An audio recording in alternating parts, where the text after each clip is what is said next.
বিসমিল্লাহির রহমানির রহিম। কাশিটা কমতেছে না রীতিমতো।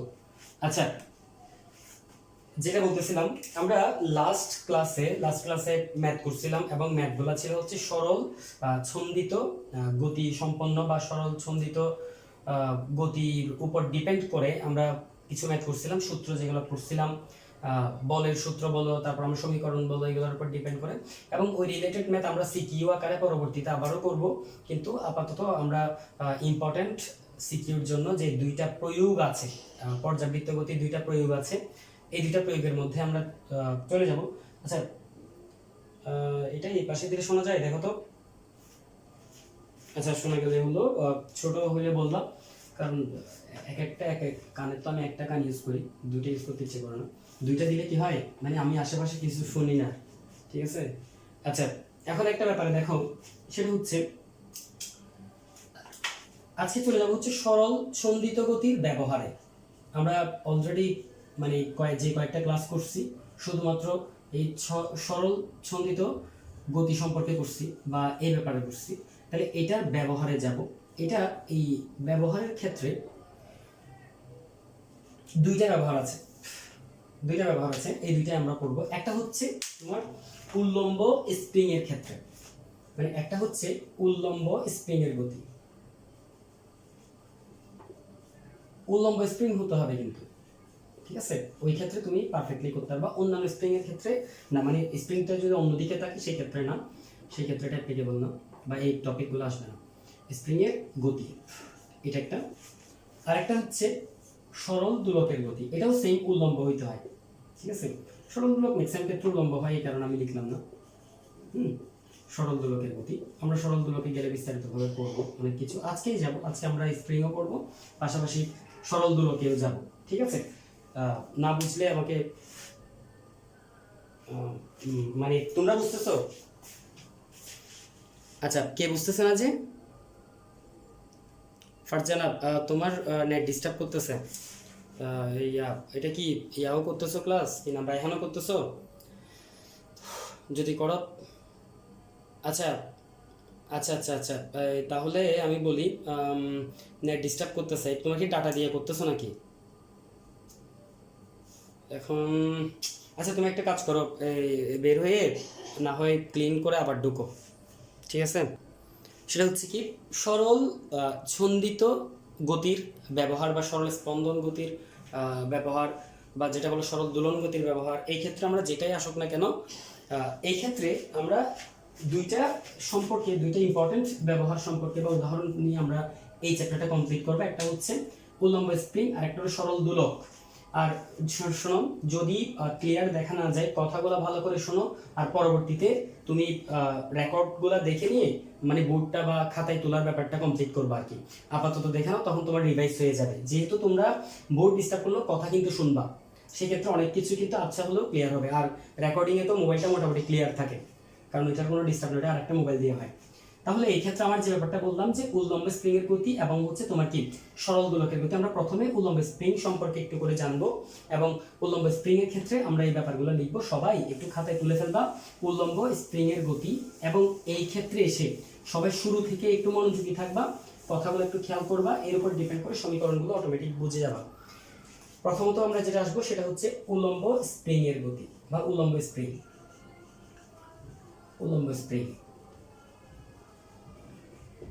ওকে, উল্লম্ব স্প্রিং বলতে জিনিসটা কি একটু খেয়াল করো। তুমি নর্মালি একটা স্প্রিংকে মনে করো, তুমি একটা স্প্রিং নিলা, স্প্রিংটা হচ্ছে ঠিক এতটুকু, খেয়াল করবা। সবাই শুনতেছো কথা? ওকে, স্প্রিংটা হচ্ছে ঠিক এতটুকু।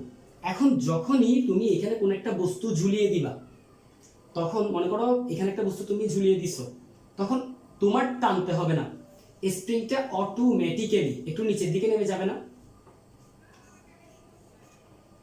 অটোমেটিক্যালি নেমে যাবে। এটা কেন নামে, আরো নিচে নামতেছে না কেন, বা স্প্রিংটাকে উপরের দিকে তুলে কেন ফেলতেছে না? এটার একটা কারণ আছে, কারণটা আমি একটু পরে বলতেছি। এরপরে গিয়ে আচ্ছা, আগে ওই কারণটা ক্লিয়ার করে ফেলি। তাহলে আমি এখানে ধরে নিলাম যে একটা স্প্রিং, এবং এই স্প্রিং এর মধ্যে আমি এমভরের একটা এই বস্তু দিলাম, রাখার পর স্প্রিংটা অটোমেটিক একটু নিচের দিকে নেমে গেল, লম্বা হয়ে যাবে। এটা তোমরা সবাই বুঝবা, একটা স্প্রিং এ ভারী বস্তু দিলে স্প্রিংটা অটোমেটিক নিচের দিকে নামবে এবং উঠানামা করবে না, কিন্তু তুমি জাস্ট হালকা করে ছেড়ে দিবা, অটোমেটিক নিচের দিকে নেমে স্থির হয়ে যাবে। তাহলে স্থির হয়ে যাওয়ার পিছনে কারণ কি? কারণ হচ্ছে এই মুহূর্তে আসার পর স্প্রিং তাকে উপরের দিকে টানতেছে আর মানে এই বস্তুটার ওজন নিচের দিকে টানতেছে। যখনই এই স্প্রিং এর টান অর্থাৎ প্রত্যয়নী বল এবং মানে বস্তুটার ওজন দুইটা সমান হয়ে যায়, তখন বস্তুটি স্থির হয়ে যায়। কথাটা কি বুঝছো? ধরি ধরি স্প্রিং এর যে টান, স্প্রিং এর যে টান এটা হচ্ছে এটা বি চিত্র ধরি, এটা এ চিত্র, ঠিক আছে, আর আরেকটা আঁকবো সেটা হচ্ছে সি চিত্র। তাহলে এটা হচ্ছে বি চিত্রের ক্ষেত্রে স্প্রিং এর টান আমি ধরলাম T1, মানে এফ না ধরে আমি টি ধরছি, বুঝবা? কিন্তু এটা হচ্ছে আলটিমেটলি এফ, একটা বল। এবং তুমি জানো স্প্রিং যখন নিচের দিকে আসে স্প্রিং বিপরীত দিকে একটা বলে টান দেয়, এবং ওই বলটাকে আমরা প্রত্যয়নী বল হিসেবে পড়ছিলাম, সবারই মনে আছে আশা করি, প্রত্যয়নী বল এফ যেটা আমরা পড়ছিলাম। তাহলে আমি ধরে নিলাম এটা দেওয়ার কারণে স্প্রিংটার নামছে হচ্ছে এখান থেকে ঠিক এতটুকু আসছে, এবং এই দূরত্বটাকে আমি ই ধরে নিলাম। আমি নর্মালি আমরা এক্স ধরি, খেয়াল করো আমরা কিন্তু নর্মালি কি ধরি, এটাকে এক্স ধরি না? স্প্রিং কতটুকু প্রসারিত হয়েছে, কতটুকু সরণ হয়েছে, ওইটাকে এক্স ধরি। যদি এক্স ধরি সেই ক্ষেত্রে আমরা পাইছিলাম হচ্ছে F equal to minus k x, আর এই ক্ষেত্রে পাবো হচ্ছে T1 equal to minus k e, ঠিক কিনা? আমি উপরেরটা মুছে ফেলতেছি, just F equal to minus k x এর জায়গায় এই ক্ষেত্রে T equal to minus k e লিখতে পারি নাকি পারি না? ওকে, আচ্ছা ওকে, এটা আবারও বলতেছি, ব্যাপারটা একটু খেয়াল করো। সেটা হচ্ছে আমি যখন নর্মাল একটা স্প্রিং এর ক্ষেত্রে বলছিলাম, যারা বুঝে ফেলছো তারা একটু সমস্যা নেই, ধৈর্য ধরো। তাহলে আমি একটা স্প্রিং এমভরের একটা বস্তুকে যদি আমি এদিকে মানে এই মানে টান দিই, স্প্রিংটাকে যদি একটা টান দিই, তাহলে স্প্রিংটা মানে মনে করে এই জায়গায় নিয়ে আসছে আমি স্প্রিংটাকে, তাহলে স্প্রিংটার বিপরীত দিকে একটা বল তৈরি হয় বলছিলাম না? এবং এই বলটা সরলের সমানুপাতিক প্রমাণ করছিলাম ওইখান থেকে, সরি ত্বরণের সমানুপাতিক প্রমাণ করছিলাম ওইখান থেকে আমি F equal to minus k x প্রমাণ করছিলাম না? মনে নাই? তাহলে তুমি বলো এই ক্ষেত্রে এফ এর জায়গায় কাকে ব্যবহার করতেছি উপরের দিকে? T1 না? এবং সরণ এক্স এর জায়গায় কি ইউজ করছি? ই ইউজ করছি। তাহলে তুমি বলো কে এক্স এর জায়গায় আমি কে ই লিখতে পারি না? এবং এফ এর জায়গায় T1 লিখতে পারি। তাহলে আমি এটাই লিখলাম। এখন যে ব্যাপারটা সেটা হচ্ছে এই পার্টটা আমি মুছে ফেললাম, এটা আমি মুছে ফেললাম, এগুলো তোমরা বোঝার জন্য ব্যাপারটা বললাম। তাহলে এতটুকুর মধ্যে সেই স্থির হয়ে গেল, এবং তার কোনো ধরনের আমি মানে আপাতত সেই কোনো ধরনের পরিবর্তন হচ্ছে না, সে এতটুকু স্থির হয়ে গেল। এখানে আমি আরেকটা কথা বলি, সেই স্থির হওয়ার পিছনে কারণ কি বলছি? কারণ হচ্ছে তার যেটা ওজন নিচের দিকে কাজ করতেছে, তার যেটা ওজন নিচের দিকে কাজ করতেছে ওইটা বিপরীত দিকে যে স্প্রিং এর টান ওইটা সমান হয়ে গেছে, ঠিক কিনা? অর্থাৎ এই জায়গায় এসে এই বি বিন্দুতে এসে T1টা ওজনের সমান হয়ে গেছে, ঠিক কিনা? বুঝা যায়? ওকে, তাহলে ওটা যদি সমান হয় তাহলে আমি এখান থেকে বলতে পারি যে ওই মুহূর্তে তার ওজনটা T1 এর সমান হয়ে গেছে। অর্থাৎ ওজন ভর যদি m হয় তাহলে ওজন হলো mg, এই mgটা কে ই এর সমান হয়ে গেছে। ভালো করে খেয়াল করিও, এখানে মাইনাসটা আপাতত আমি আনতেছি না। তাহলে কে ই এর সমান হয়ে গেছে, এটার মানে হচ্ছে মানে ওরা দুইজন কিন্তু দুই দিকে, একজন উপরের দিকে হলে একজন নিচের দিকে, তাই আমি দুইজনকে একই পাশে যদি লিখি একজন থেকে একজন বিয়োগ হলে আনসারটা 0 আসবে। অর্থাৎ mg থেকে যদি কে ই বিয়োগ হয় তাহলে 0 আসবে। কেন? যদি এটা 10 নিউটন হয় এটাও 10 নিউটন, 10 নিউটন থেকে 10 নিউটন দিলে অটোমেটিক 0 চলে আসবে। তাহলে তাদের আলটিমেটলি বিয়োগফলটা কি হবে? 0 হবে। অর্থাৎ এই ওজনটা তোমার কি কে ই এর সমান হবে। তাহলে এই পার্টটা আমরা আপাতত জানা রাখবো, এটা আবার লাস্টের দিকে করে আমাদেরকে কাজে দিবে। এখন পর্যন্ত এতটুকু পর্যন্ত একটু জানা রাখো। তাহলে আমি এখান থেকে জাস্ট একটা স্প্রিং এর মধ্যে একটা বস্তু এমবর একটা বস্তুকে ঝুলিয়ে দিলাম, এমবরের বস্তুটা ই পরিমাণ টেনে নিয়েছে স্প্রিংকে, টেনে নেওয়ার পর এই ব্যাপারগুলো আমরা পাইছি। এখানে আমাদের লাস্ট এটা একটু ইম্পর্টেন্ট, এখানে যে জিনিসটা পাইছি এটা একটু ইম্পর্টেন্ট, এটা জানা থাকতে হবে। তাহলে এই ক্ষেত্রে নতুন কোনো সমীকরণ পাই নাই, আমরা আগের গুলাই পাইছি, জাস্ট স্প্রিং এর ক্ষেত্রে ই দ্বারা প্রকাশ করতেছি। যেহেতু এগুলো তোমাদের বইতেই আছে সেহেতু এগুলো কিন্তু পড়াইতেই হবে এবং এগুলোর থেকে আসবেও। সো একটু মনোযোগ দিবা। আলটিমেটলি যা পড়াইছিলাম তাই কিন্তু এখানে f = kx ইউজ করতেছি, ওই সিস্টেমে একটু করে তোমরা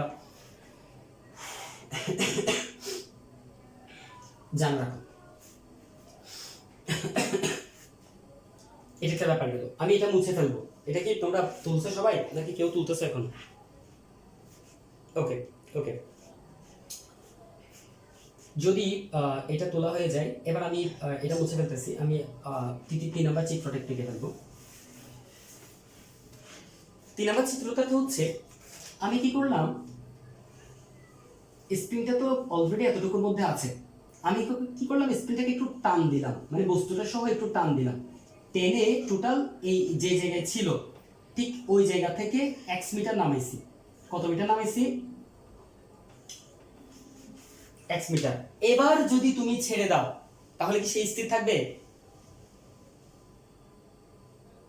স্থির থাকবে না। তাহলে ভালো করে খেয়াল করি, তাহলে x মিটার যদি নামাই তাহলে তাহলে কি হবে, তাহলে অটোমেটিক সে ওঠানামা করবে উপরের দিকে এবং নিচের দিকে। এটা হচ্ছে স্প্রিং এর একটা বৈশিষ্ট্য। তাহলে ভালো করে খেয়াল করো, তুমি স্প্রিংটা ছিল আগে একটা নির্দিষ্ট দৈর্ঘ্যের, এরপর তুমি বস্তুটা দেওয়ার পরে সেই পরিমাণ নামছে। এইগুলো সবগুলো তোমাদেরকে প্র্যাকটিক্যালও করতে হবে, আমি কিন্তু এই জন্য এগুলো দিচ্ছি, এগুলো অনেক ইম্পর্টেন্ট। এগুলো প্র্যাকটিক্যাল স্প্রিং এর দোলন গতি মাপতে বলো, শুধু দোলনকাল বের করতে বলে, এগুলো অনেক ব্যাপার আছে, মনোযোগ দিবা। তাহলে কি বলছি, স্প্রিংকে দিচ্ছি তখন সেটা পরিমাণ নামছে, এটা একটা স্টেপ, এটা গেল না। পরবর্তীতে আমি স্প্রিংটা আবার টান দিলাম নিচের দিকে, টান দিয়ে ছেড়ে দিলে সে ওঠানামা করবে নাকি করবে না? করবে, এবং সেটা একটা সরল দোলন গতি হবে। এখানে ওঠানামা করবে না, অটোমেটিক সেই জায়গায় আসবে না, কিন্তু এখান থেকে একদম উপরের দিকে উঠে যাবে, আবার নিচের দিকে নামবে, আবার উপরের দিকে উঠবে।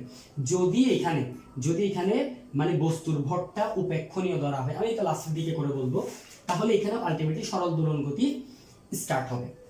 ভালো করে খেয়াল করো, তাহলে যে কোনো একটা মুহূর্তে আমি যদি সরণ ধরি এক্স, খেয়াল করো, যে কোনো একটা মুহূর্তে সরণ ধরি এক্স, তাহলে তার গতিটা কাজ করতেছে নিচের দিকে, এবং সেটা হচ্ছে এখানে একটা নিচের দিকে ওজন কাজ করতেছে ওই মুহূর্তে যখন এখন কি আসছে এই রাবি আক্তার, এটা কার আইডি?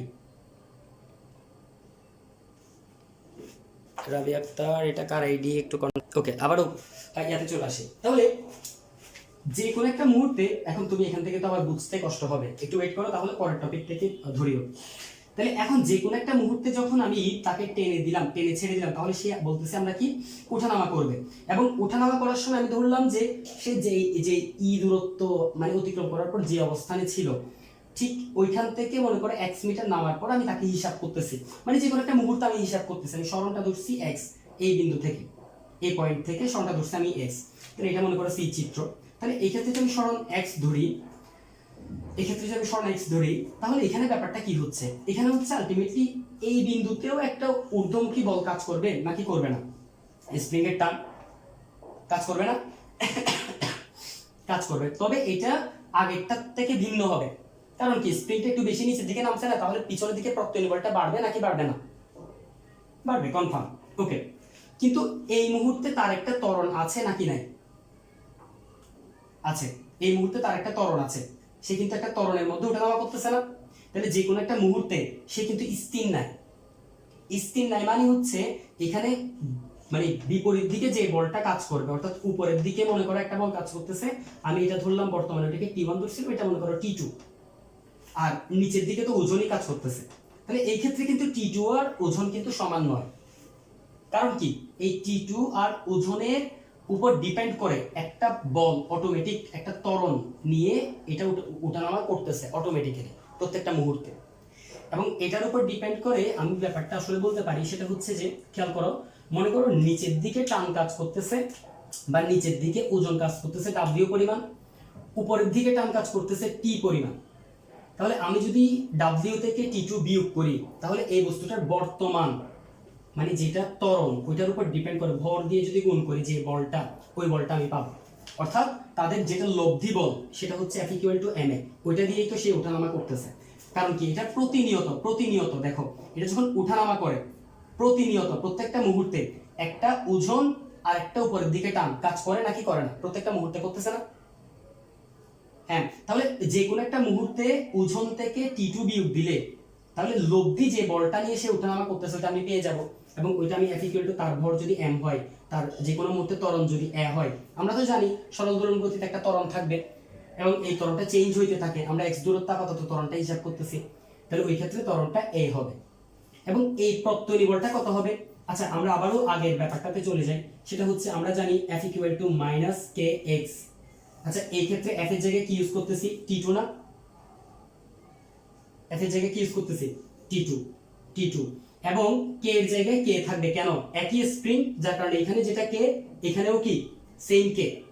কিন্তু x মিটার যদি নিচের দিকে নামে তাহলে কি x টা কি মানে আগের যেটা x এর যে মানটা সেটা কি e হবে নাকি e প্লাস x হবে, একটু চিন্তা করো ব্যাপারটা বলো। সেটা হচ্ছে কি স্প্রিংটার ক্ষেত্রে যদি তুমি চিন্তা করো যে এটা যখন ওঠানামা করবে তাহলে সেই ক্ষেত্রে স্প্রিংটার অ্যাকচুয়াল সরণ কত বর্তমানে, এমনে e হইছে, তার উপর এখন আরো x হইছে, তাহলে অ্যাকচুয়াল সরণ কত, e প্লাস x না, এটা কি বুঝতে পারছো? হ্যাঁ, তাহলে F ইকুয়াল টু kx এর জায়গায় k into e plus x বসবে না, কারণ কি টোটাল সরণটা একটু বেশি এবং ওইটাই বসাইছি। তাহলে এটা যদি আচ্ছা সমস্যা নেই, কারো প্রবলেমও থাকতে পারে, আমি রিপিট করতেছি। আচ্ছা ওকে, আমি শেষ করে তারপর আবার রিপিট করতেছি।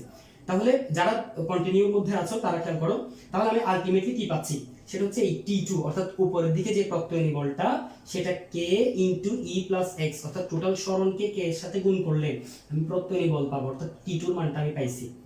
এখান থেকে আমি আবারও ব্যাপারটা রিপিট করতেছি, সেটা হচ্ছে যে বস্তুটাকে যখন আমি একটা এমভোল্ড বস্তু ঝুলিয়ে দিছি সে ই পরিমাণ নেমে স্থির হয়ে গেছে, এরপরে সি চিত্রে গিয়ে আমি এই বস্তুটাকে আবার নিচের দিকে টান দিছি, টান দেওয়ার পর সেটা ওঠানামা করতেছে, করবে নাকি করবে না, করবে, যে যারা লেট আসছো, যে লেট আসছো ওকে, সে ওঠানামা করবে এবং যখন সে ওঠানামা করবে ওইখানে যে কোনো একটা মুহূর্তে আমি x সরণের জন্য যে কোনো একটা মুহূর্তে x সরণ আমি হিসাব করলাম, এটা আগে ছিল এই পজিশনে, তাহলে এই পজিশন থেকে আমি x সরণ হিসাব করছি, এই x সরণের জন্য আমি তোমার কি বলগুলা বের করতেছি। তাহলে এরকম মনে করে x মিটার নিচের দিকে নামার পর কি কি কাজ করতেছে তার মধ্যে একটা হচ্ছে ওজন নিচের দিকে, আর একটা হচ্ছে উপরের দিকে টান, বর্তমান টানটা মনে করো T2, কারণ কি টান মানে কি স্প্রিং এর প্রত্যয়ী বল আর কি, বুঝতেছো, কাজ করতেছে নাকি করতেছে না, ওকে, উপরের দিকে T2 পরিমাণ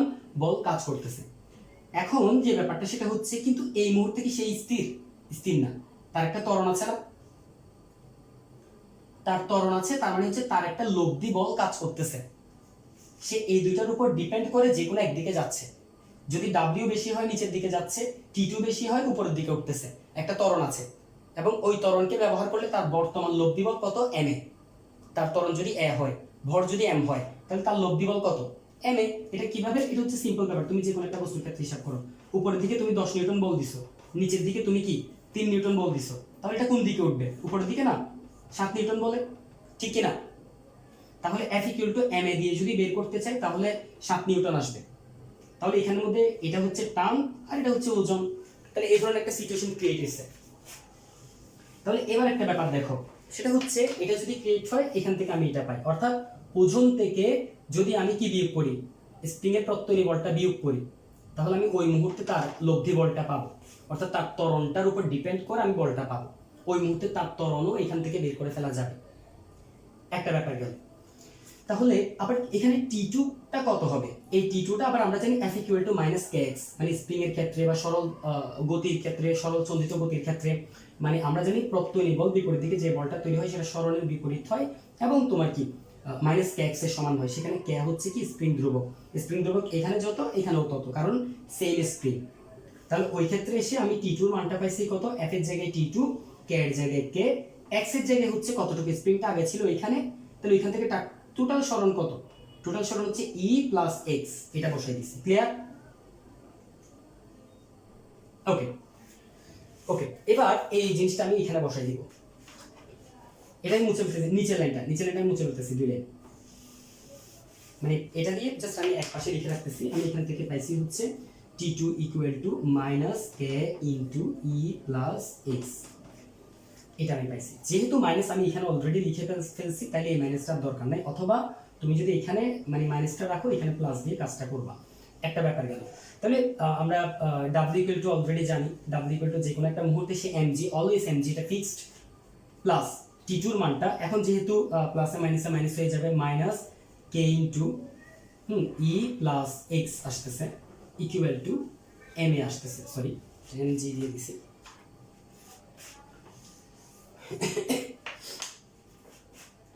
এম এ আসতেছে। ওকে, এবার যদি আমি এটা গুণ করে দিই তাহলে m g minus k e minus k into x equal to m এ।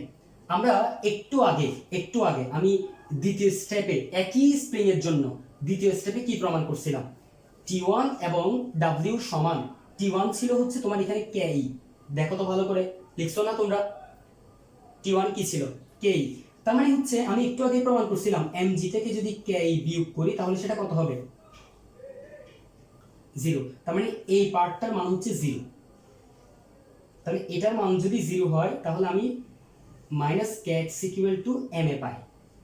এখান থেকে আমি যেটা পাই সেটা হচ্ছে তোমার কি minus k x equal to m a, অথবা এ ইকুয়াল টু তোমার আলটিমেটলি এমটাকে পাশে নিয়ে আসো minus k by m into x. এখান থেকে তুমি ওই আমাদের পুরনো একটা সূত্র আছে ওমেগা স্কয়ার, কারণ কি আমরা জানি omega equal to root over k by m, ঠিক কিনা? Omega equal to root over k by m সবাই জানো নাকি জানো না? বলছিলাম এটা।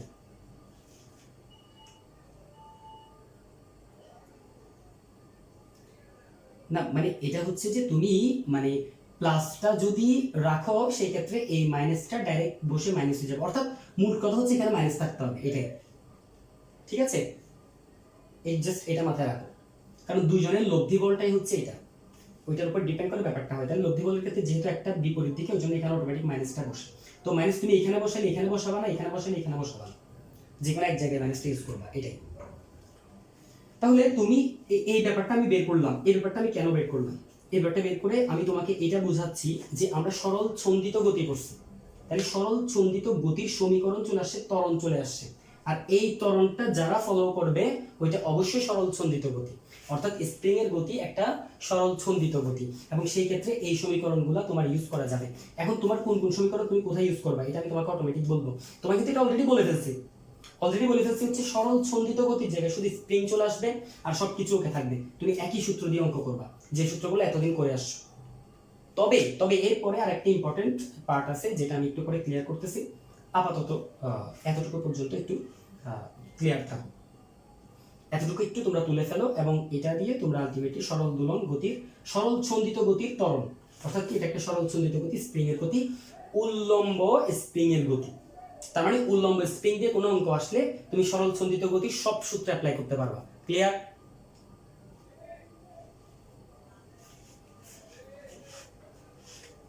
আর স্প্রিং এর ক্ষেত্রে যদি বেসিক থেকে কোনো প্রশ্ন আসে সেই ক্ষেত্রে এই সমীকরণগুলোর ব্যবহার আসতে পারে এবং ইউজ করতে হতে পারে বিভিন্ন জায়গায়। তুমি দেখবা যখন বিভিন্ন, আমি এক্সাম্পল হয়তো আগে করে দিব তোমাদেরকে, এখন মানে যেহেতু তোমাদের সামনে পরীক্ষা, তোমাদেরকে সিলেবাস আর্লি শেষ করতে হবে, তাই আমি এত হাই, অর্থাৎ কি মানে বিশেষ করে ইঞ্জিনিয়ারিং যে প্রশ্নগুলো হয় আমি ওই প্রশ্নগুলো একটু স্কিপ করার চেষ্টা করতেছি, তো ওইগুলো প্র্যাকটিস না করাতে পারি, তবে এইগুলোতে এখান থেকে প্রশ্ন হয়, এই পার্টগুলো থেকে প্রশ্ন হয়, এবং ম্যাক্সিমাম স্টুডেন্ট আনসার করতে পারে না, কারণ তারা স্প্রিং এর বেসিকগুলো পড়ে না, তারা মনে করে এগুলো প্রমাণ, এগুলো পড়ার দরকার নেই, কারণ কি ফিজিক্সের প্রমাণ পড়ায় স্যাররা বেশি, তো ওরা মনে করে এগুলো অপ্রয়োজনীয় প্রমাণ, না এগুলো অপ্রয়োজনীয় নয়, মাথায় থাকবে। আমি তোমাদের কিন্তু পর্যাবৃত্ত গতিতে প্রমাণে অনেক গুরুত্ব দিচ্ছি, এটার অনেক কারণ আছে, এটা একটা সময় গিয়ে ক্লিয়ার হবা হয়তো বা যখন কাজে দিবে। আমি অন্যান্য কোনো চ্যাপ্টারে কিন্তু প্রমাণ পড়াই নাই। এবার এটা মুছে ফেলতেছি, একটু ব্যাপার দেখো, এখান থেকে আবার ইম্পর্টেন্ট, মানে স্প্রিং এর জন্য যে একটা সমীকরণ পর্যায়কালে সমীকরণটি ইউজ করতে হয়, আমি ওখানে যাচ্ছি। যেহেতু আমরা এটা অলরেডি প্রমাণ করে ফেললাম যে এটা একটা হচ্ছে প্রমাণ না, আসলে এটা যেগুলো ইউজ করছি এগুলো সবগুলোতে সমীকরণগুলো বিভিন্ন জায়গায় আমাদের ইউজ করতে হবে, কোনটা কিভাবে ইউজ করতে হবে এটা আমরা যখন প্র্যাকটিস করবো তখন ক্লিয়ার হয়ে যাবে। আপাতত লিখে যাও আর বুঝে যাও, কোনো কিছু মিস দিও না। ওকে, একটা ব্যাপার গেল। তাহলে এখন যে কথাটা বলতেছি সেটা হচ্ছে আমরা লাস্ট যেটা প্রমাণ করছি সেটা হচ্ছে কি, মানে প্রমাণ করছি না, আমরা অলরেডি জানি সেটা হচ্ছে omega equal to root over k divided by n, এটা আমরা জানি, এবং এখান থেকে omega square equal to k divided by n, এটাও আমরা জানি, অর্থাৎ কি কে ডিভাইডেড বাই এন এটা হচ্ছে ওমেগা স্কোয়ারের মান, যেটা হচ্ছে আমি যখন পর্যায়কাল বের করি যেহেতু 2 পাই/ওমেগা, এটা আমরা করছিলাম না, 2 পাই কে ওমেগা দ্বারা ভাগ করলে পর্যায়কাল পাওয়া যায়, এটা আমরা ইয়াতে করছিলাম, কোথায়, সরল ছন্দিত গতি যখন প্রমাণ করছিলাম ওইখানে আমি এই জিনিসটা প্রমাণ করে দিয়েছিলাম না, যে 2 পাই/ওমেগা যদি যোগ করি সময়ের সাথে একই সমীকরণ পাইতে থাকি, এটা প্রমাণ করছিলাম, মনে আছে? ওকে, তার মানে হচ্ছে এই t ইকুয়াল টু 2 পাই/ওমেগা, ওমেগার জায়গায় যখন আমি k/m বসে দিব, এই ক্ষেত্রে কিন্তু এটার বল ধ্রুবক নয়, এটা কি ধ্রুবক, এখন স্প্রিং ধ্রুবক, এটা কি ধ্রুবক, স্প্রিং ধ্রুবক। আর এটা কিসের ভর, স্প্রিং এর মধ্যে যে বস্তুটা আমি ঝুলাই দিছি ওই বস্তুটার ভর, এগুলো মাথায় রাখতে হবে। তাহলে এই ক্ষেত্রে যদি ওমেগার মান আমি √/k/m বসাই দিই, তাহলে আমি t ইকুয়াল টু কত পাবো, t ইকুয়াল টু পাবো 2π√m/k। একটু আগে আমরা আরেকটা জিনিস প্রমাণ করছি, সেটা হচ্ছে mg - ke ইকুয়াল টু 0, এবং এখান থেকে যেটা পাই সেটা হচ্ছে mg equal to k into e, k কে যদি এই পাশে নিয়ে আসো, g কে যদি এই পাশে নিয়ে যাও, তাহলে m/k ইকুয়াল টু e/g, এবং এই ক্ষেত্রে আমি m/k এর জায়গায় e/g ইউজ করতে পারি, এবং সেটা যদি এখানে ইউজ করি তাহলে পর্যায়কালটা এমন হয় 2π√e/g।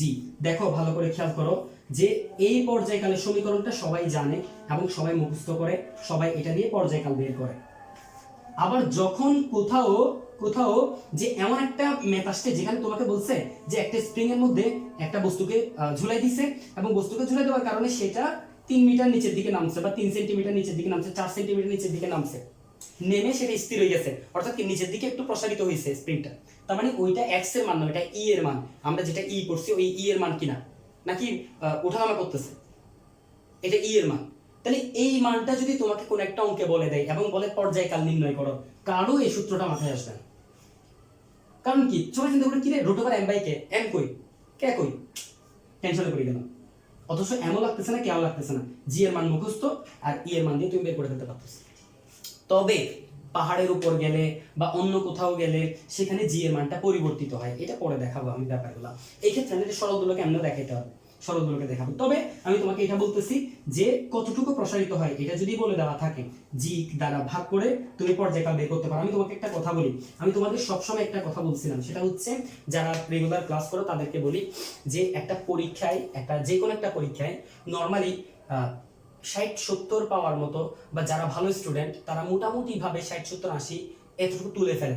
এটা ভর্তি পরীক্ষা বলো, এটা ইন্টার পরীক্ষা বলো, যে কোনো ধরনের পরীক্ষায় মোটামুটি একটা ভালো নাম্বার, যারা মোটামুটি ন্যূনতম পড়ালেখা করে বা তুমি আমার মতো যারা আছে তারা সবাই কিন্তু আনসার করে।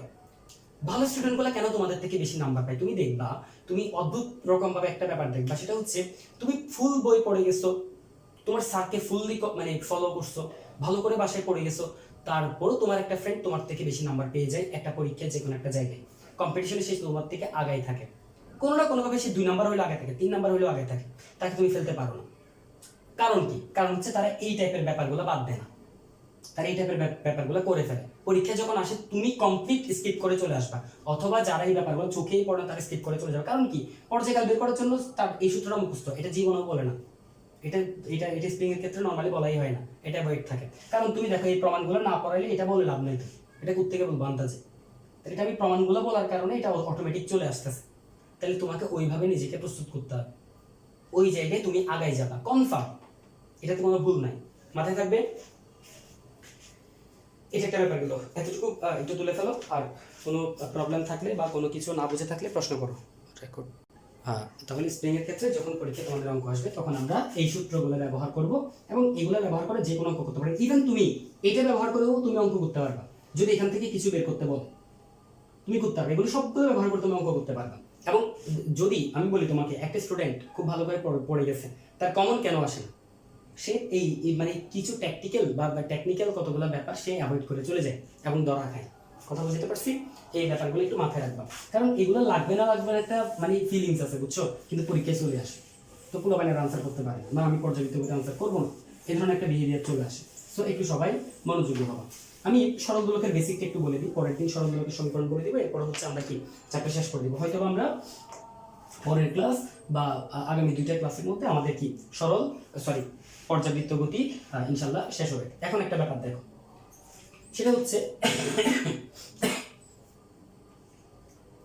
2 নাম্বার যেটা সরল ছন্দিত গতির ব্যবহার, সেটা হচ্ছে সরল দোলকের গতি। তোমরা এই সরল দোলক কাকে বলে এই সংখ্যাটা যদি লিখো তাহলে একটু ভয়ই পেয়ে যাওয়া রীতিমতো। সেটা হচ্ছে আমি শর্টকাটে বলতেছি, তোমরা একটু সুন্দর করে লিখিও, ঠিক আছে? লিখো আয়তনহীন কোন বস্তু। আয়তনহীন কোন বস্তু লিখতেছো, আমার কথা শুনতেছো? আচ্ছা, আয়তনহীন কোন বস্তু অপ্রসারণশীল, অপ্রসারণশীল, নমনীয় এবং ওজনহীন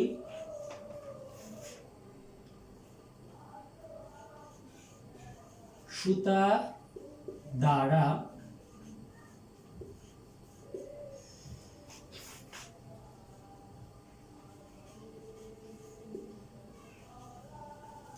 ঝুলালে। তাহলে এখানে কথাগুলো কিন্তু ইম্পর্টেন্ট। কি কি বলছি? আয়তনহীন কোন বস্তু অপ্রসারণশীল, নমনীয় এবং ওজনহীন সুতার দ্বারা ঝুলালে তা ঘর্ষণ এড়িয়ে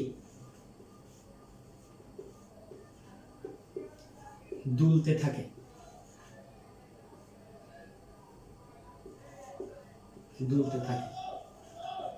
তবে তাকে সরল দোলক বলে।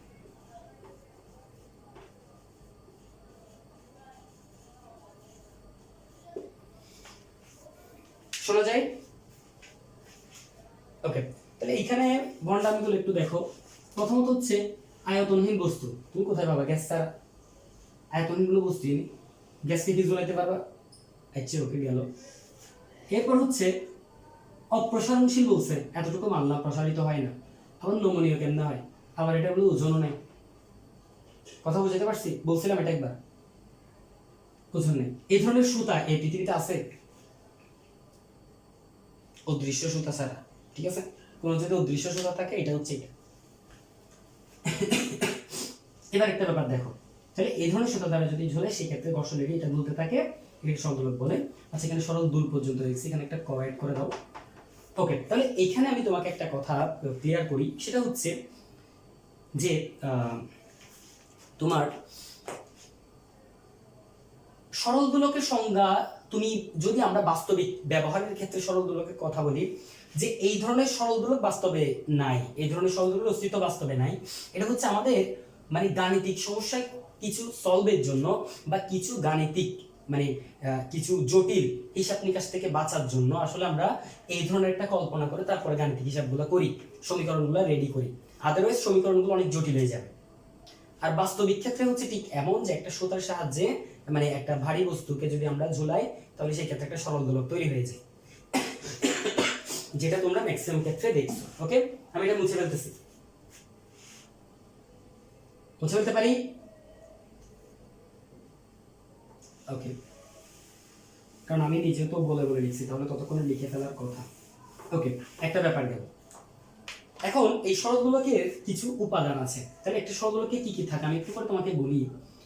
যে একটা সরল দোলক প্রথমত একটা হুকের সাথে লাগানো থাকবে উপরের দিকে করে, আর এটা সুতার সাথে যে কোনো একটা বস্তুকে আমরা ঝুলিয়ে দিব, এবং সেটাকে যখন আমরা টেনে ছেড়ে দিব, তখন অটোমেটিক সেটা তোমার কি হবে, উঠানামা বা মানে ঘর্ষণ এড়িয়ে এটা কি চলাচল করবে, সরল ছন্দিত গতি তৈরি করবে। এটা পরে আমি ক্লিয়ার করতেছি। তাহলে এখানে যে ব্যাপারটা ইম্পর্টেন্ট, সেটা হচ্ছে এই যে বস্তুটা, এই বস্তুটাকে বলা হয় বল। তাহলে যে ভারী বস্তুটা ঝুলিয়ে দেওয়া হয়,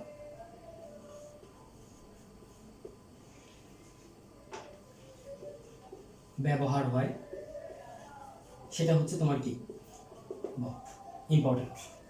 তারপর হচ্ছে সুতা,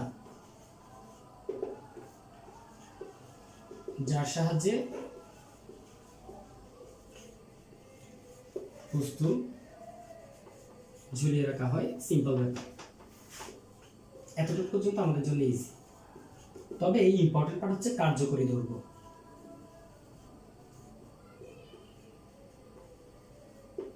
মনে করো সুতার দৈর্ঘ্য স্মল এল। খেয়াল করো সুতার দৈর্ঘ্য ধরছি কত, স্মল এল। এই কার্যকরী দৈর্ঘ্যকে প্রকাশ করা হয় এল দ্বারা, ক্যাপিটাল এল দ্বারা এটাকে প্রকাশ করা হয়। এটা হচ্ছে আসলে কি, সুতার দৈর্ঘ্য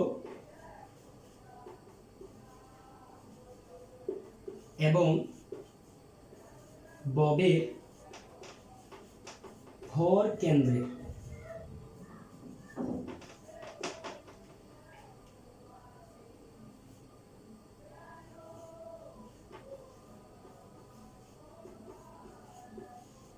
যোগফল।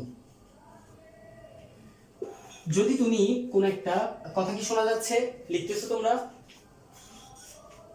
ওকে, তাহলে এখানে আমি তোমাকে একটা কথা ক্লিয়ার করি। যদি মনে করো এটা আমি বস্তুটা একটু বড় করে আঁকলাম আমার সুবিধার জন্য, তাহলে এটা যদি সুতা হয়, সুতার দৈর্ঘ্য হচ্ছে স্মল এল, এবং এই যে বব যেটা, সেটা মনে করো কেন্দ্র হচ্ছে এটা, তাহলে কেন্দ্র থেকে যে সুতার দূরত্ব এটা মনে করো স্মল আর, অর্থাৎ মানে একটা গোলাকার বস্তুর ক্ষেত্রে ভর কেন্দ্র হচ্ছে তার কেন্দ্র, সেই হিসেবে ভর কেন্দ্রের দূরত্বটা হচ্ছে স্মল আর। তাহলে ওই দুটাকে যোগ করলে আমি কার্যকরী দৈর্ঘ্য এল পাবো হচ্ছে সুতার দৈর্ঘ্য প্লাস তার ব্যাসার্ধ। ম্যাক্সিমাম ক্ষেত্রে সরল দোলকের জন্য গোলাকার বস্তু ব্যবহার করা হয়, সেই ক্ষেত্রে তার ব্যাসার্ধ দিয়ে কাজ করা যায়। তাহলে এতটুকু পর্যন্ত একটু তুলে ফেলবা। সরল দোলকের গতির ক্ষেত্রে বব, সুতা এবং তার এই যে কার্যকরী দৈর্ঘ্য, এই ক্ষেত্রে একটু মাথায় রাখবা। আরেকটা ব্যাপার হচ্ছে এখানে একটা ঝুলন বিন্দু থাকে, এটা হচ্ছে ও ধরতে পারো, যেখানের মধ্যে ঝুলাই দেওয়া হয় এটা হচ্ছে ঝুলন বিন্দু। তাহলে এটা বব এবং এটাকে আলটিমেটলি এদিকে তোমার উঠানামা করতেছে, যে কোনো একদিকে সর্বোচ্চ যে দূরত্ব অতিক্রম করে, যেখানে গিয়ে থেমে যাবে আবার উল্টা দিকে আসবে, এই দূরত্বটাকে আলটিমেটলি বিস্তার ধরা হয়। এগুলো তো তোমরা অলরেডি জানো, বিস্তারের ব্যাপারগুলো। যখন আমরা সরল দোলন গতির ব্যাখ্যাগুলো পড়াবো তখন এগুলো বিস্তারের ব্যাপারটা আরো সুন্দর করে ক্লিয়ার হবে। আমি আজকে সরল দোলন গতির সমীকরণগুলোতে না যাই, আজকে তোমরা স্প্রিং এর মানে যে সমীকরণগুলো আমরা পড়ছি এগুলো একটু ভালো করে পড়ো, আর কোনো প্রবলেম থাকে কিনা সেটা একটু বের করো। আমরা পরের দিন সরল দোলকের সমীকরণে যাব, প্লাস সরল দোলকের ইম্পর্টেন্ট যে ব্যবহারগুলো, সরল দোলক আমরা কোথায় কোথায় ব্যবহার করি বা কোন কোন জায়গাগুলোতে আমাদের সরল দোলক দরকার হয়, সরল দোলক দিয়ে কি কি বের করতে পারি, এই ব্যাপারগুলো আমরা মানে পরবর্তীতে গিয়ে ইউজ করবো। সেক্ষেত্রে হয়তো আমাদের সর্বোচ্চ 2টা ক্লাসে আমাদের চ্যাপ্টারটা শেষ হবে। হতে পারে পরের ক্লাসে যদি আমি স্পিড পড়াই, পরের ক্লাসে নাও হইতে পারে, তোমরা এত প্রেশার দিব না তোমাদেরকে, আস্তে ধীরে পড়ো। কারণ আমার কখনোই টার্গেট ছিল না যে আমি তোমাদের ফার্স্ট সেমিস্টারের আগে শেষ করব। আমার টার্গেট হচ্ছে যে আজকের মতো মানে আমি আর না আগাই, এইখানে যদি কোনো প্রশ্ন থাকে সেটা করো, ঠিক আছে?